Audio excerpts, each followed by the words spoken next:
Hi everyone, welcome to Slow Mo Media Mondays. I am your guest narrator, DJ. Today our video is about Kit Carson Park. Established in 1967, the park is a total of 285 acres and resides in Escondido, California.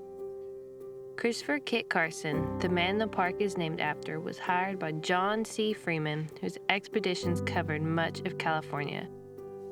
Freeman mapped and wrote reports on the Oregon Trail to assist and encourage westward-bound pioneers.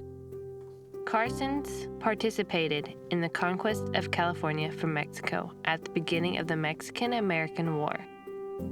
The park has many features, including a sports center that was opened in 1997. The sports center includes a skate park, soccer arena, baseball and softball fields, tennis courts, disc golf, and inline hockey arena.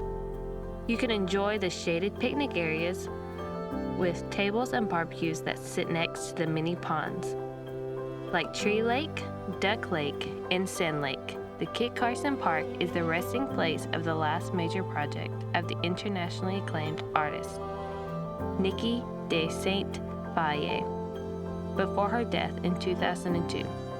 The Queen Califia Magical Circle opened in October of 2003.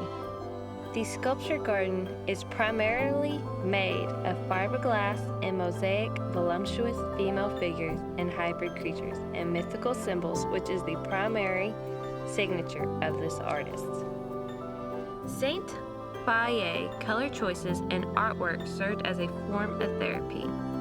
Inspiration for this work comes from Khalifa's legend as well as California's myths and history.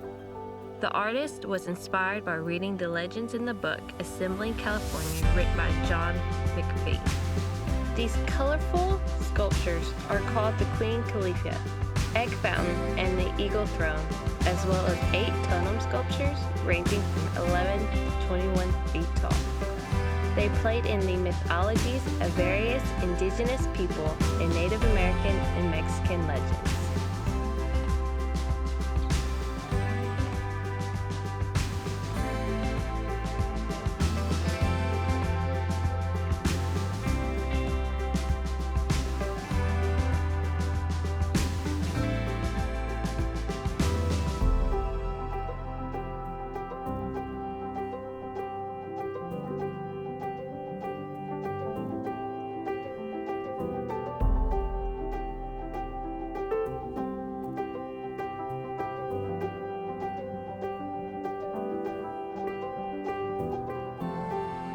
Now, as we continue to watch this video, sit back, relax, and enjoy the music by Ian Post. And if you haven't already, hit that subscribe and bell notification button. And if you enjoyed this video, hit that like button. Every subscriber and like helps this channel grow. So, I thank you for joining me on this beautiful Monday morning, and we will see you next time.